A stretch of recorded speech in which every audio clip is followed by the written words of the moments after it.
নমস্কাৰ বন্ধুসকল, মোৰ নাম জিতু। মই এদিন পেহীৰ ঘৰলৈ গৈছিলোঁ আৰু মই তাৰে ওচৰে এজনী ছোৱালী ভাল পাবলৈ ধৰিলোঁ। তাই পেহীৰ ঘৰলৈ প্ৰায় আহি থাকে। এদিন তাই পেহীৰ ঘৰলৈ আহিছিল আৰু মই তাইক দেখি পাগল হৈ গ'লোঁ। তাইৰ নাম দীপালি আছিল। বয়স বেছি হোৱা নাই, প্ৰায় 22-23 বছৰমান হ'ব। দেখিবলৈ বহুত ধুনীয়া আৰু মৰমীয়াল আছিল।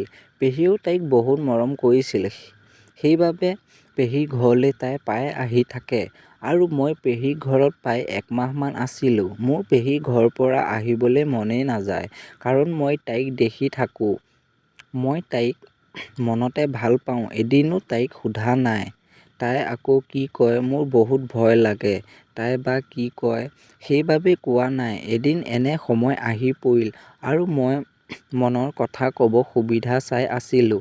এনেতে এদিন তাই পেহীৰ ঘৰলৈ আহিছিল আৰু মই অকলে আছিলোঁ আৰু তাই পেহীক চিঞৰি আছিল আৰু মই ওলাই গ'লোঁ আৰু ক'লোঁ, পেহী নাই বা কিবা কথা আছিল? তাই ক'লে, নাই এনেই আহিছিলোঁ। মই ক'লোঁ, আহা বহাহি নহ'লে, পেহী আহি পাবহি হ'ল। আৰু তাই বহিলহি। মই ক'লোঁ, চাহ খাবা? তাই ক'লে, নেখাওঁ দিয়া। মই ক'লোঁ, কিয় নোখোৱা? মই বনাই আছোঁ ৰ'বা। তাই ক'লে, মোৰ ভাল লগা নাই মতা মানুহটোক চাহ বনাব দিয়া। মই ক'লোঁ, তেনেহ'লে বেয়া লাগিছে যদি তুমিয়ে বনাব পাৰা। এনে তোমাৰ নামটো কিনো? মই অতৰ সময় তোমাৰ নামটো সুধিব পাহৰিয়ে আছোঁ। তাই ক'লে, মোৰ নাম দীপালি। আৰু তোমাৰ নাম? মই ক'লোঁ, মোৰ নাম জিতু। তুমি জিতু বুলি মাতিলেই হ'ল। তাই ক'লে, হয় নেকি? মই ক'লোঁ, তাইক মই চাহ বনাবলৈ দিলোঁ আৰু তাই না নকল।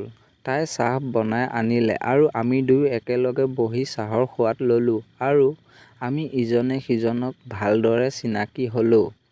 তাইও পেহীৰ ঘৰলৈ আহি মোৰ লগত চিনাকি হ'ল আৰু ময়ো পেহীৰ ঘৰলৈ আহি এজনী মনে মিলা ছোৱালী পালোঁ।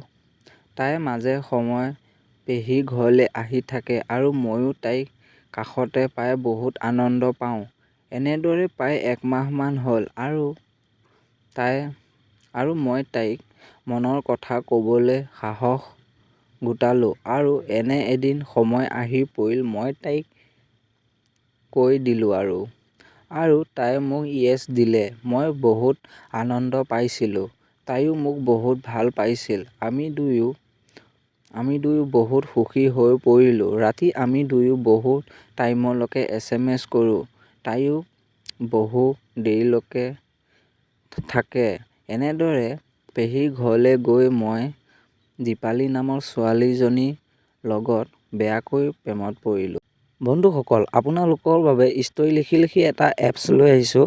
ডিছক্ৰিপশ্যনতে লিংক আছে। আপোনালোকে গৈ এপছটো ডাউনলোড কৰি ল'ব। আপোনালোকে দিনে 1000-1500 টকা আপোনালোকে ইনকম কৰিব পাৰিব ঘৰতে। নমস্কাৰ বন্ধুসকল।